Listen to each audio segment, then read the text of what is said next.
We're here again, peeps. We are here again and excited for this one. This was a fun movie, by the way. Hmm. Just gonna tell you what it is right here. Strait-Jacket. First time watch for me. Sturdy. And I'm sure you've gentlemen seen this movie. Have seen this movie before.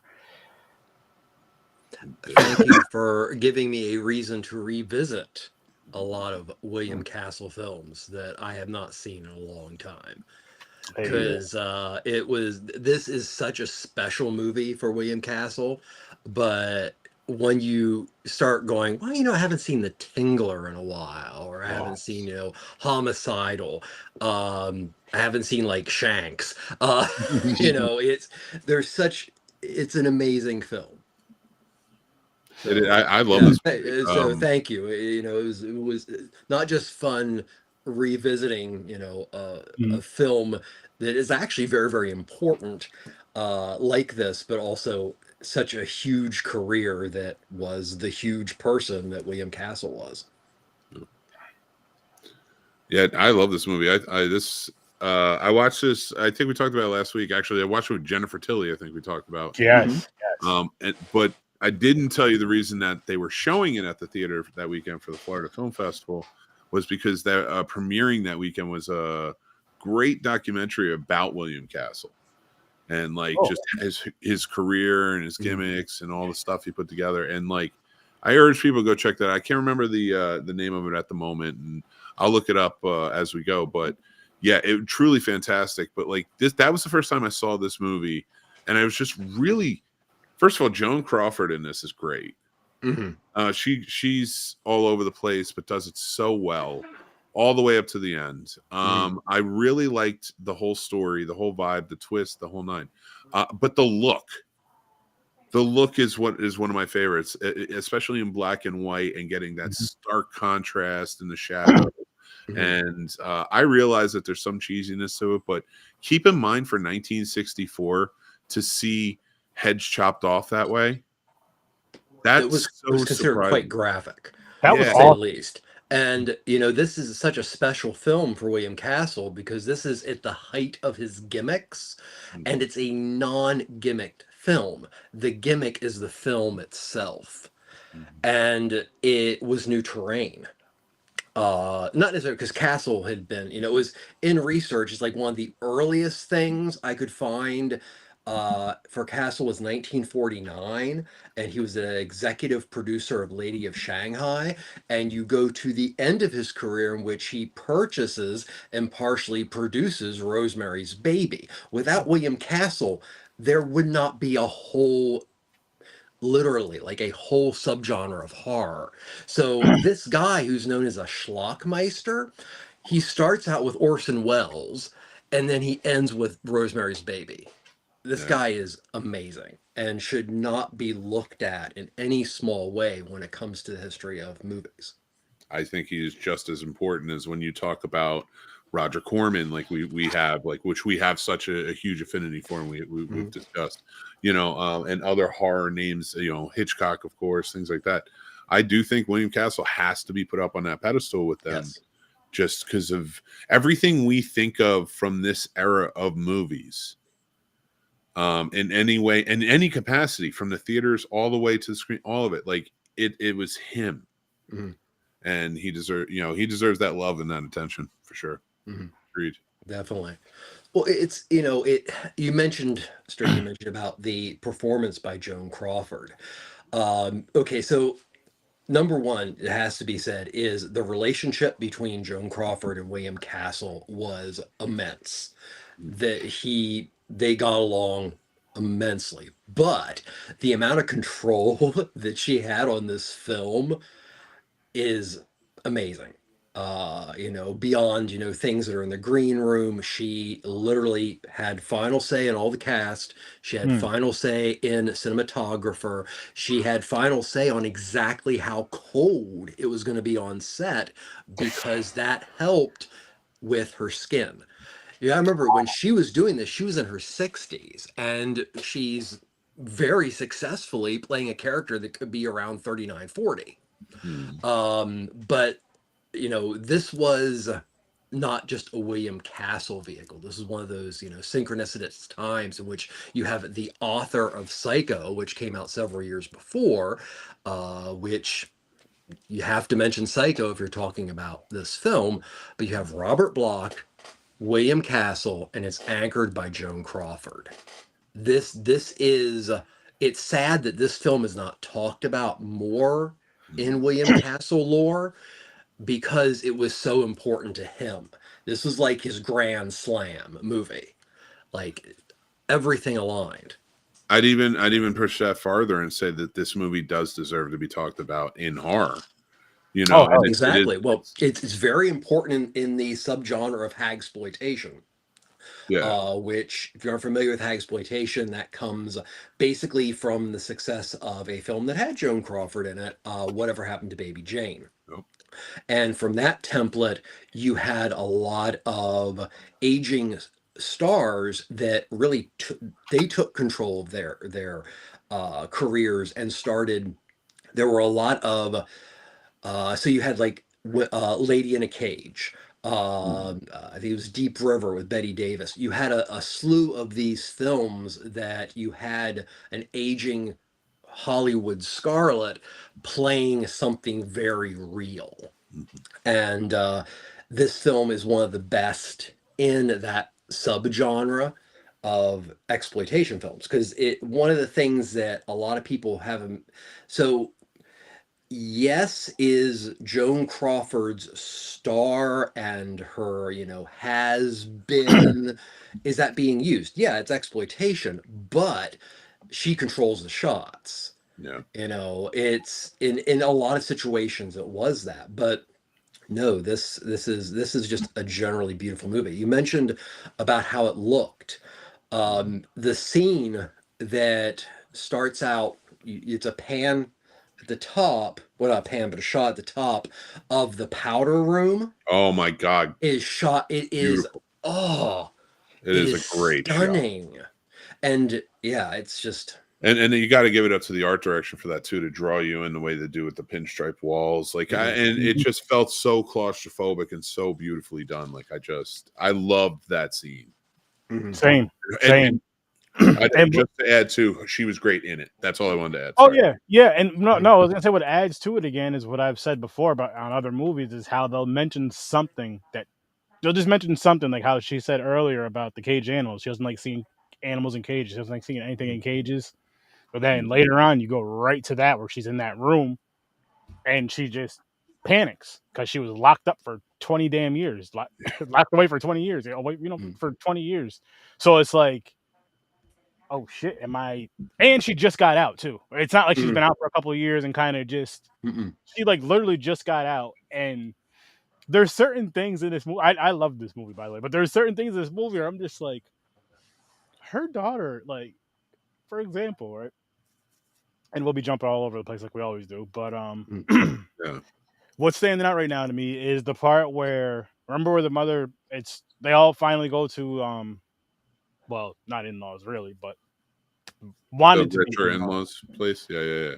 Michael's parents. Michael's parents, yes, and the mother finally goes and stuff. And I remember when they're all going out to the barn to look at a fucking cow or something, and they leave her in there alone. And I'm like, she just got home like maybe 3 days ago, and she's having so much trouble adjusting, like just mentally adjusting to everything.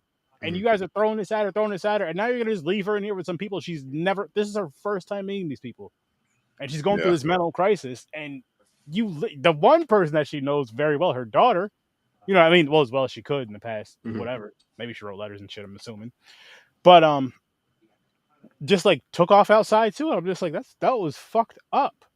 Especially after her panic attack she just had when she spilled the coffee on herself. And then she was panicking in that room. That's crazy. Those elements of it. And I think Joan Crawford played the mental health aspect of it and her in crisis so well that ending lands when she decides she's so afraid of it the whole time, going back, being caught, and then she decides to go back for the love of her daughter. Mm-hmm. You know, like she's gonna go be with her daughter in the asylum. Like it's such a beautiful, tragic, but loving ending. It's it Do you really know is. why the ending is the way it is? I do not. Please enlighten. Okay. I forget the name of the actress who plays the daughter, but the film was supposed to end on her having the breakdown with the mask. And the only thing you were going to see was going to be Joan Crawford's character staring off at the distance. This pissed Joan off so badly, she helped write a new ending. So she didn't get outshined by her co-star. Wow. Yeah. That is how in control she was of this. And there's a really great story that involves Pepsi, I can tell you also. Please. Go for it. Okay, so first of all, Right. if you look through the film, there are a couple places that Pepsi shows up, like in the kitchen, there's a box of Pepsi. Oh, I did see that. Yeah. So at this time, I forget if she was married or she was just seeing the president of Pepsi Cola. Joan Crawford was very much, even the publicity photos you see from behind the scenes of this film, people have Pepsis. But the psychiatrist, there's a reason why he was a horrible actor. He was a vice president of Pepsi. That is how you have the really pathetically bad actor that is a psychiatrist. That's the one funny. you actually go, yay, they killed him. So That's freaking funny. Oh my Yeah. god. Yeah. That's I love. I'm thanking Crawford worked it. I mean, Crawford literally created Joan Crawford. She was not Joan Crawford. She took every kind of lesson. Very accomplished dancer, but she is a persona completely created by her. Yeah. And she lived the way she wanted to live and did what she had to get it. Very impressive human being. George Kennedy is one I want to shine light on, and this is Leo Krause, the farmhand. Yeah, George. I love George Kennedy. First of all, everything he showed up in, but now even Sturdy. The Uninvited is good because of him. Oh my god, I love The Uninvited. Sorry, Sturdy, you need to add that. Oh, it's a demon cat. It's a demon cat that lives inside of another cat that comes out and kills people on a boat. I'm sorry to derail you like that. Send me the movie poster. I'll if I do a show during the week of Thanksgiving that Tuesday, I'll use that movie. Just we should do a pet related month. Oh, all I'm gonna say is good. You're welcome. We are saying you're gonna enjoy that one.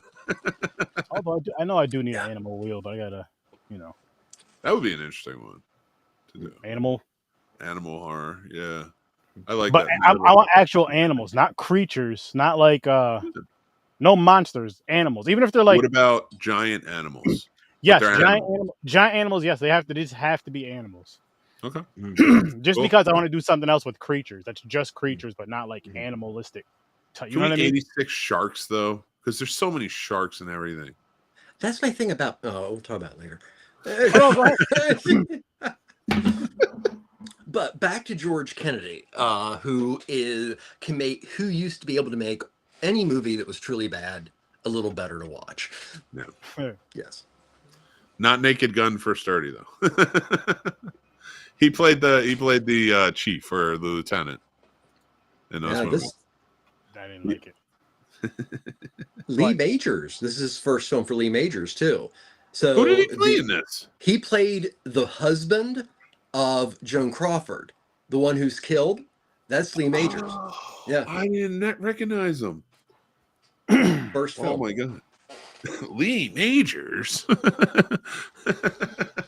Okay, so Sturdy. You ever see Scrooged with Bill Murray? Probably.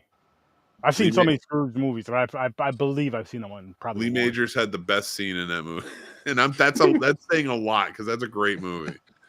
But yeah, when Lee Major, the night the reindeer died.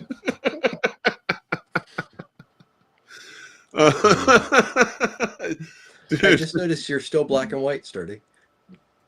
Took me a Oh, little yeah. while to process that. So. All November. All November. I don't Awesome. know what you're talking about. I don't see color. I don't want to hear that nonsense. Oh, come on. You're in black and white. There's still color behind me, Mick. I don't want to hear that. Please nonsense. give me that one. Look at it. Look at it. That's color behind. The color is It's behind not me. fair. You knew what I meant, and it was funny. Yeah, but you know how I roll, Mick. You know I'm going to take it. I know further. you're a dick. Listen. When it comes to the race stuff, I tend to step on the gas pedal. When it comes to the white boy humor, and you and James are out here together, it's tough to deal with. Oh yeah, that is. I gotta step it up. I'm like, all right. I wonder what James thinks of this movie. I'm sorry he's hurt. Me too. Mm-hmm. We'll get her. Let us know by next show, next Thursday. Yeah, I would love to know. Listen, James, if you're watching, hurry the fuck up, get the fuck better, and get back on goddamn shows. Yeah. Take care. Yeah. Yes, See, Trevor's gonna say it nice this time because he didn't have to be all sympathetic to you last time. Listen, you get one sympathy pass for me when you get hurt, unless it's like super bad, and then you maybe get 2 or 3. But yeah, no careful. massages today. This is why I keep saying James and Mick need to be the new bubble boys. They keep just put them in big bubbles. I think they'll be safe today. You're gonna come over to James's house. It's gonna be him on the back porch just blowing bubbles. You didn't think we'd do it, did you? Blowing bubbles in bubbles. That would be hilarious. Oh my Hasn't god! been done yet. Somebody do it. Dress like Joan Crawford at the end of this movie. Yep. Not at the end, like right before the end. Well, this movie has the weirdest MacGuffin of any film, that it's bracelets that are used as a gaslighting tool. I know. It's such an inventive plot. I mean, it's self-aware too. I mean, Robert Bloch knows that he's writing kind of a Psycho ripoff. Yeah. So it's very self-aware.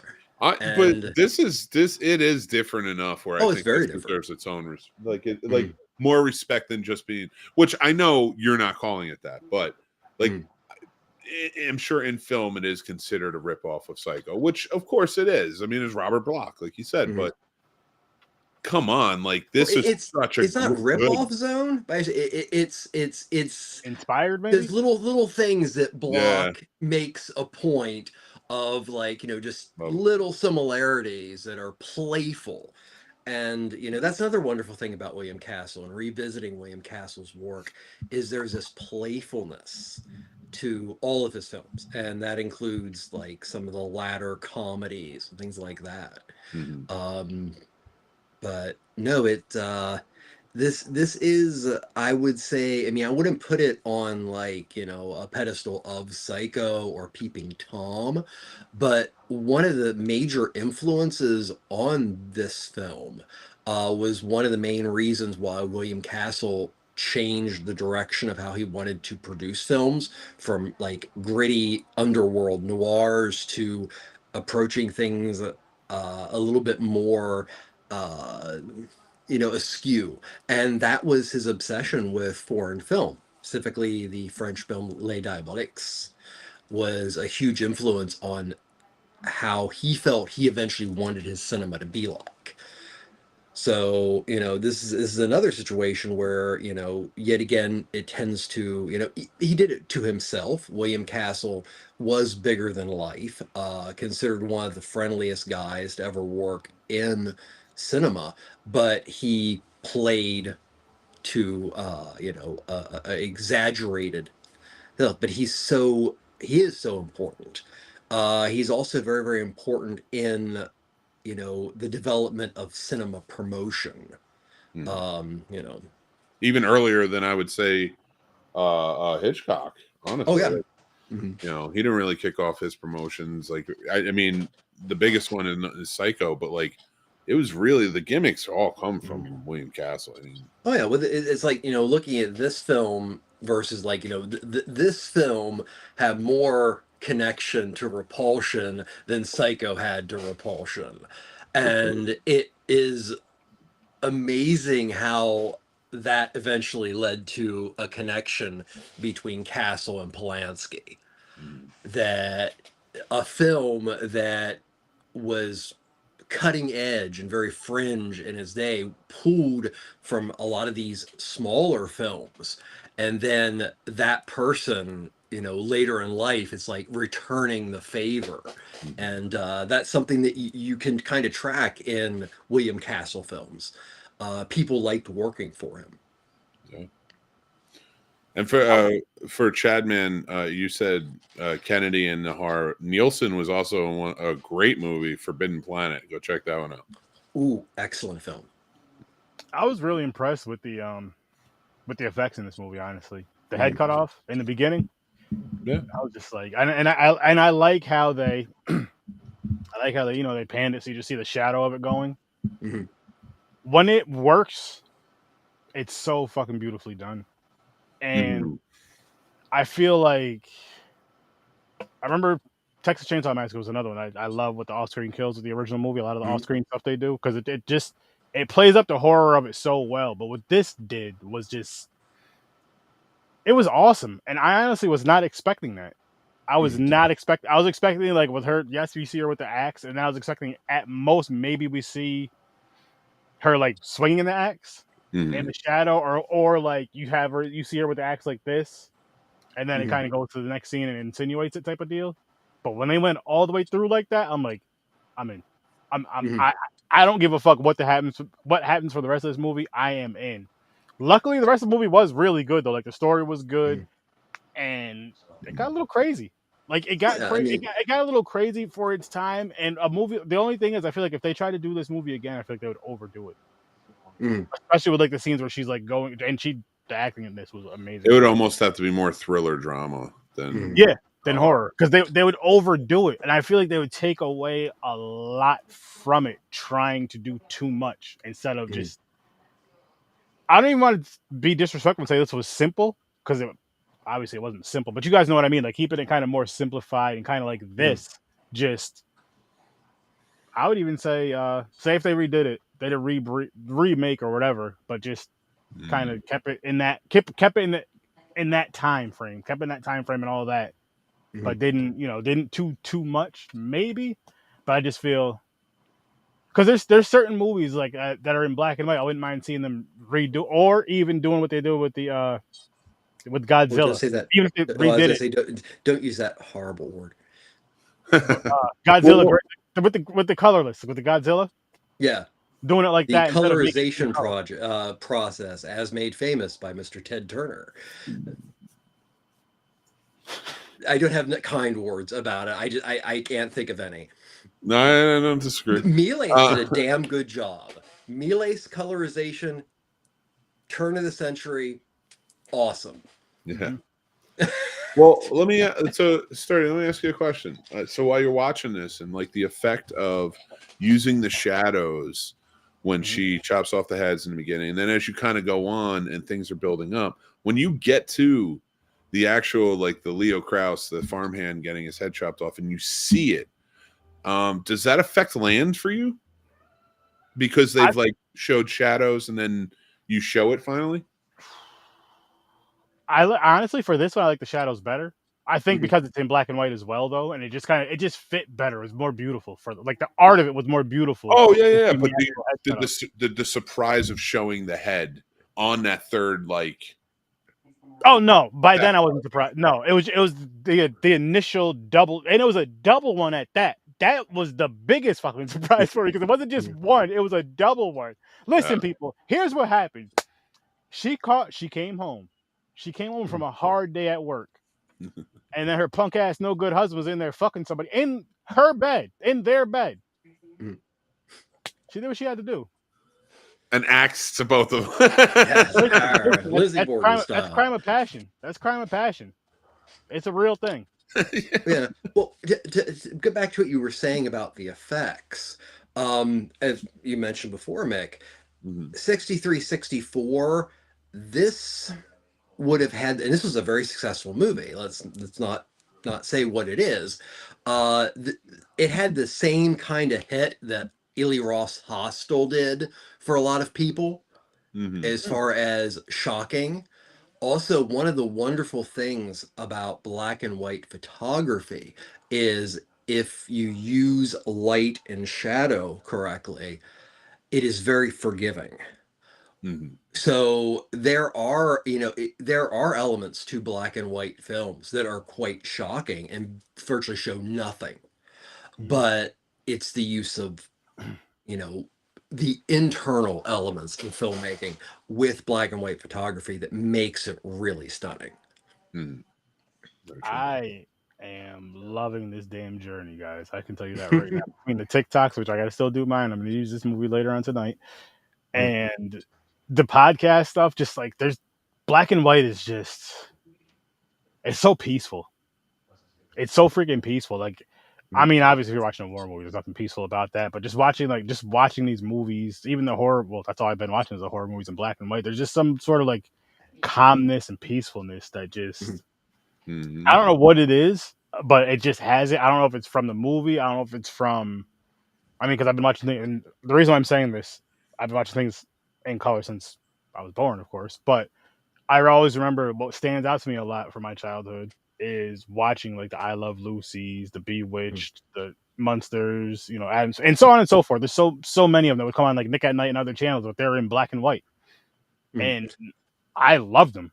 I would be so entertained by them. They were funny. The acting they were just entertaining, and then I felt like as I got older, it went away. Like I didn't see as much on TV, and of course everything changed with streaming and all that other shit. And now that it feels good to come back and just like making like I made November the month of just black and white. It feels good to go back and just watch just black and white movies for a little bit. It goes back to the internals of filmmaking. If you were able to, like, say, take the year we're in now and also the year 63, 64, if you could actually look at the average number of films and then look at the average number of edits in those films. So 63, 64 would be up here. Today, it's up here. So it is automatically more comforting. And there's more of a connection to theater or television. Actually, movie that way. That's why television editing became the way it was. It took, from the, book of, editing films at that time. I mean, this film and a lot of films did wonderful things with montage and quick editing, but today, in a Michael Bay world and a real centric 30-second kind of existence, if it doesn't go boom, boom, boom, boom, boom, boom, boom, you're either going to be calmed by it or you're just not going to be able to take it. And that's one of the things about movies of that time period, not necessarily because they're black and white. There was less of a necessity to try to not just have a really good story and actors that could portray it versus, well, how can we make this look good? So, yeah, at least that's my take on I it. get that. No, that does make sense, but it's just again, there's just there's a comfort to it. That's not me saying I don't like movies that are in color. You guys keep talking. I'll see if I have no. something that pertains to this movie. Yep. I was about to. Matter of fact, I'm gonna do it right now. Just pull up the trailer real quick. It is on mute, but just to show you guys, I'm not showing the movie, just the trailer again. The trailer is on mute, but just because hang on. All right, here we go. Like this just looks smooth. It looks clear. It looks for its time for what they had. Bad at all. And Just look at that shot alone. There's immense use of shadows. It's your directors of photography are schooled in all forms of photography. Yeah. And William Castle is very good about picking director of photography for his movies. I mean, because he understood. I gotta give it to the guy. He understood the element of horror, especially on camera. there's the axe. So good. It's like, even though it is one of the weirdest plots of any film ever made, The Tingler is one of the most effective films Agreed. I've ever seen. I love that movie. The Tingler. Oh, If you wouldn't have had another good That's one, vintage.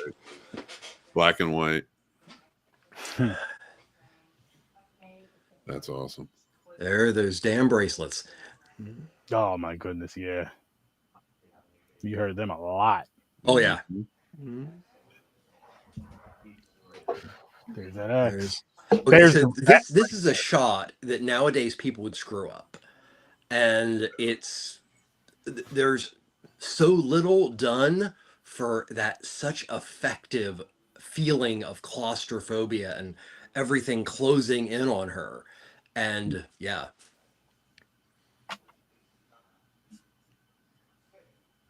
Like you said, Mick, there's not a lot of connection to Psycho, but man, they played the Robert Bloch and like, yeah.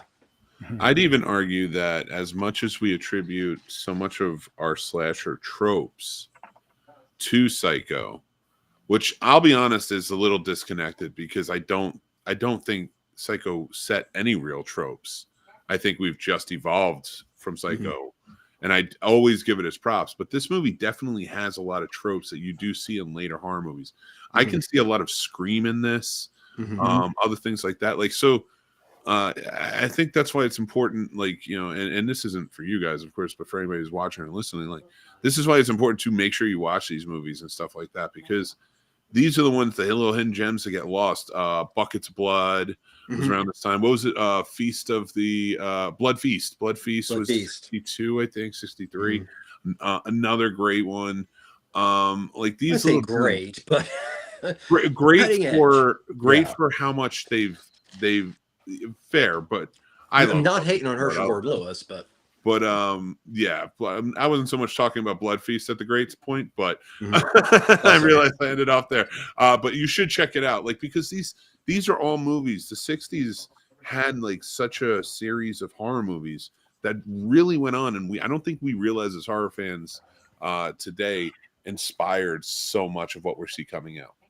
And 60s often, I think we talk about Psycho, Rosemary's Baby, things like that, but a lot of this stuff gets lost.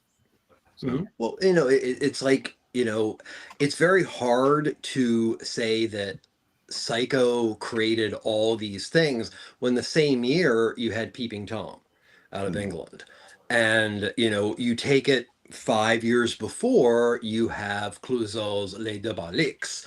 And that's the game changer. Eyes Without a Face are the game changers. You know, Psycho is an awesome film, but you know, it tips its hat to other filmmakers more than people want to give it credit for. So, but that's the whole thing. Cinema is that way. You know, it grows, and you know, of course there are ripoffs, but well, no, it's not about the ripoff. It's these are getting lost by the wayside. So that's why I just want to like make sure it's shining lights. And I'm glad, Sturdy, you're doing the black and whites, and you know, and a lot of these I think do get lost by. And I'm seeing among the horror community, I wish there was more of a resurgence of the old and appreciation of classics. Yeah, I mean, it's why I do. I've said it before, and I'll say it again. A big reason why I do this is because I want to see these movies that I've never seen before and then are never discussed. Then I'm like, shit, why not talk about them too? Because I don't see anybody talking about them really. Well, yeah, I mean, dude, you're doing the work of the angels, because every second that goes by, some of these films get deeper and deeper into an algorithm of just forgotten. At what point does a generation have an ability to look back on Village of the Damned and only go, well, wasn't that a movie from the 80s? Yeah. Not to say anything bad about John Carpenter. It was an awesome reimagining, but you are. And it is important that we champion these films that, you know, even though sometimes we might think that they're talked about a lot, we're not, our brain pans aren't as exposed to the same things necessarily. Yeah. So, you know, to get people, you know, hooked on something like that. And, you know, what's the best thing, in my opinion, that can come from the internet is the best thing that I experienced, you know, in the late 80s at conventions was this, they're like, dude, you gotta hear this, dude, you gotta do this, dude. And constantly, it's like trading tapes in a metal show. That's the joy of it. Yeah. And now we have the internet, we could do that forever, but most of it just gets buried under. Yeah. Yeah. Sure. Yes, sir. Yes, sir. Really quick, just letting you guys know, next week. Good movie. I'm excited. That's gonna be a fun one. This is gonna be a fun one. I haven't seen it yet, but it's on my. Classic Karloff. So, hey, can I promote something before we do our ratings and such? Yes, sir. Hey, guys, if you're on our Patreon, whether it's free or paid tier, it does not matter. Watching or listening right now, on Thanksgiving night, I'm going to go live, and one lucky winner on our Patreon, like I said, free or paid tier, will win these Terrifier cups from Fright Rags. They just came out, original designs, never used, and yeah, you have a chance to win those. So just join up over on our Patreon. And you said Thanksgiving night, I'm gonna pick one of our patrons to win it. Yeah. Do you know what time?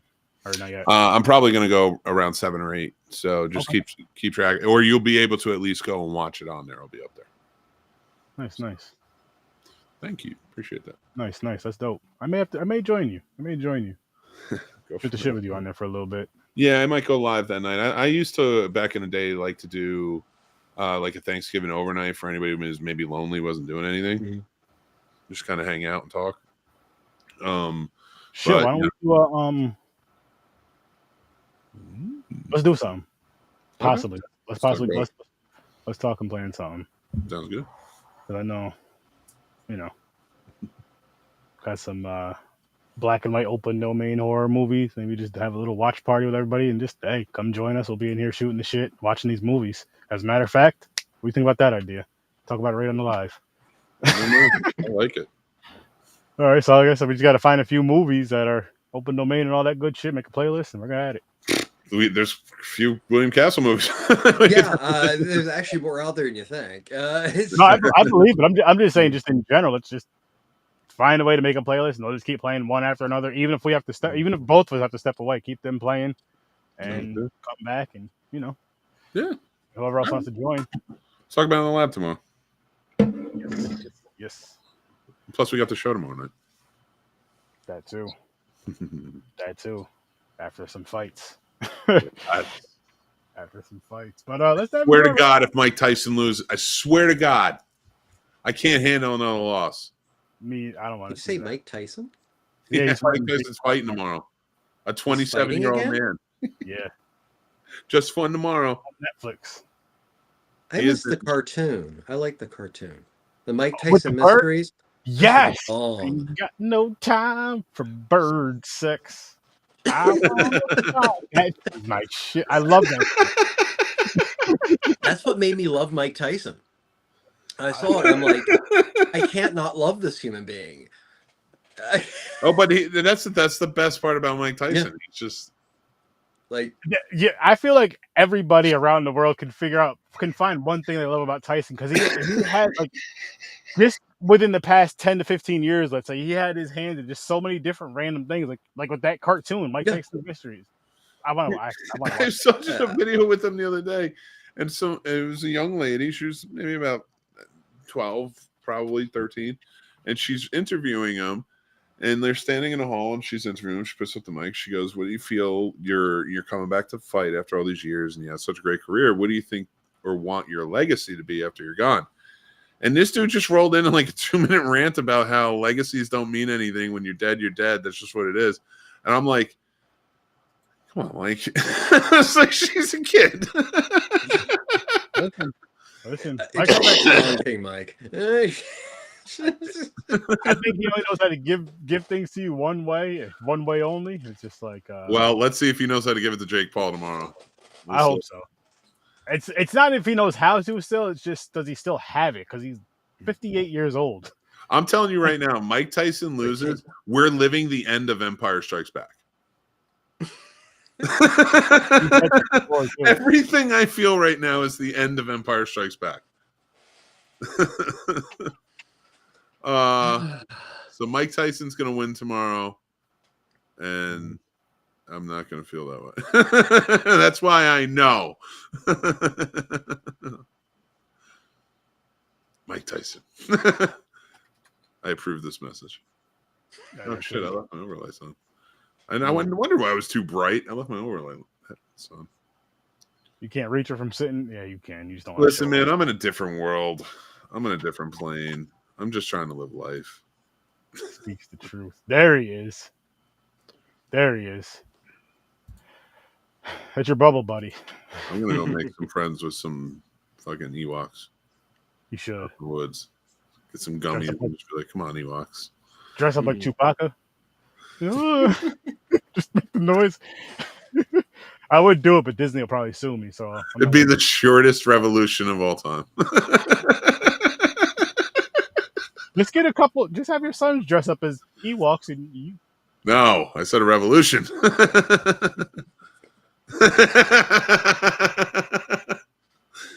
If it's not right, Tyson won by TKO second round. Fucking James, what did you think of this movie? Yeah, James, what did you think of it? What would you be your rating for this movie? We were diving into that. Mine, I give this movie a 9, by the way. Yeah, I'm in an 8 with this one. 8.5. Yeah, Number nice. 8.5. Yeah, that's awesome. You said 8. Nice. That was a great movie. Definitely go check this out if you're a horror fan. 100%. Definitely.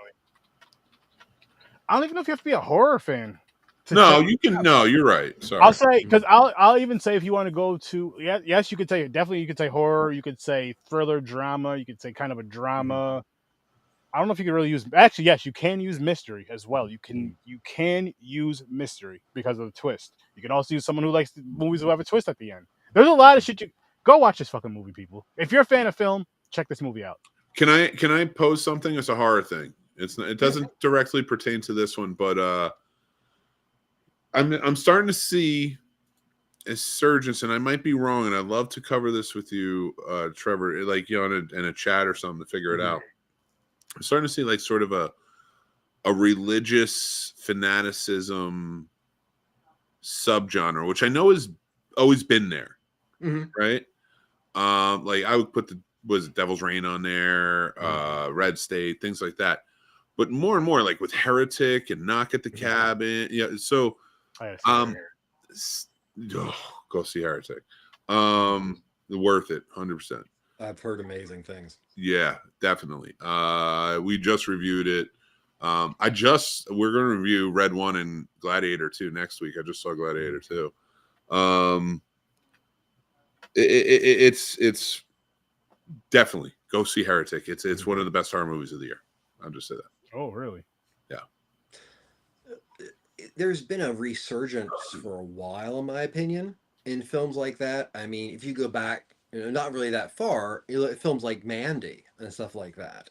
Oh, there great is point. Definitely a direction. I mean, you look at like a film like Testament, and things like that. There, have always been. But I think also in the past couple years, there's a new tag phrase.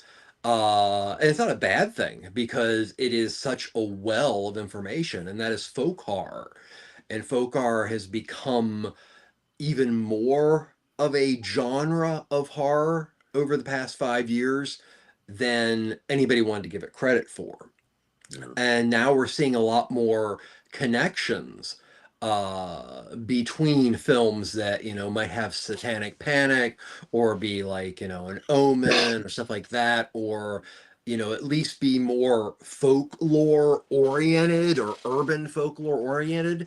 I think that does it. And also as far as the video game culture and everything, lore is very important. So horror taking that direction, that okay, to take this you have to take a deep dive, is actually kind of a good idea based on what is popular as far as analog horror or Five Nights at Freddy's or anything like that. Yeah. Well, I will say this, I think the easiest way to convey mental health in a horror movie is through the religious subgenre Mhm. of like that religious fanaticism horror. Mhm. You see some really good stuff where like, is it this, is it that? But I love that we're starting to see that more too. Mhm. It's showing up in other movies, that idea of it. So yeah, I appreciate you sharing that with me. That's pretty cool. That's dope. That's dope. It's always been one of my favorite subgenres of horror. Nice. You know, it's yeah. But yeah. Oh, before we go, I wanted to show you guys this. It's the Roman Coliseum popcorn bucket. Oh my God. Really? Yeah. Really? So it's pretty rad. I listen, the movie is what it is. I really like the Roman Coliseum popcorn bucket aspect. I was like, I'm gonna put this up. I'll throw some sharks in it. This would be ruining anything for anybody. You can watch my review next week or listen to I'm it. gonna say. Oh man, sharks belong everywhere, but they don't. They But don't. back to the animal one though. I don't want to do sharks because I've talked about sharks enough. I know I will again in the future at some point. Maybe I would never. leave wild. I would leave sea We life have the out of beach it. horror thing, so Yeah, we're doing beach horror in December it's anyway. kind of a given. Yeah, I had true. to dig pretty deep, but still, Humanoids of the there's some deep. shark films. Yeah, that's a great movie. Yeah. Oh man, I'm hungry. Week. There you go. I'm about to. This is my party. I can go eat if I want to, right? Dude. We're gonna wrap this one up a little early, people, because I just said it out loud. I'm hungry. Like it just hit me. Like, you need to go eat something. I love it. I got downstairs. I'm thinking about it right now, and it's thinking about me. So listen, we're gonna wrap this one up, people. But make sure you go and check out the Scene Snobs. Next week's movie. You see this? You see this? Someone wants Yeah, to spin the wheel. You gotta spin the wheel. No. Didn't spin Body the wheel. Snatchers. Body Snatchers. Oh, potty stand. Yeah, you've been saying that. I'm sorry. Yeah. I don't know. I like the wheel. Well, just because I don't know if I'm doing a Thanksgiving week, and next week is the week before Thanksgiving, so I don't know if I'm doing anything that week. And then if I do, I'm gonna do the movie we were discussing earlier. I forgot what it was. I'm sure one of you two will remember. Mick, you'll remember The Uninvited. that one. Oh yes. That'll be that Tuesday, same time, 8:00. Same bad time, same bad channel. Yep. Same third time, same third channel. Make sure you guys go check out the Scene Snobs. You already know. If you don't know about the Scene Snobs, you don't know how to. You just don't know what's going on in this world. That's all I can say. You don't know what's going on in this world. Turn off CNN. Turn on YouTube. That's probably just a safe fucking bet all around, honestly. Yeah. Well, maybe not, but No. yeah, I'm gonna steer them. just Listen, avoid politics, everything. movies only. Yeah, that's Yeah. why I'm steering them in the direction of HorrorWithSirSturdy and the Scene Snobs and Ambassador Media. That's all you really need in your life. Just And come be popcorn and happy at the scene. and stuff like that. Because you know my black ass ain't talking about no politics. Here's what I think about politics. Fuck them. Yep. All are welcome. Come on down. Yes, this is Be nice. this Be is for friendly. everybody, even if you're in black and white like myself. But we're getting on out of here, people. I'll see you in your nightmares. Peace, and check this movie out. And do me a favor, watch more black and white film. Doesn't have to be horror. Whatever your favorite genre is, watch more black and white film. I'm telling you, it's very, very peaceful. And at a time like this, no, fuck that. You can always use peace in your life.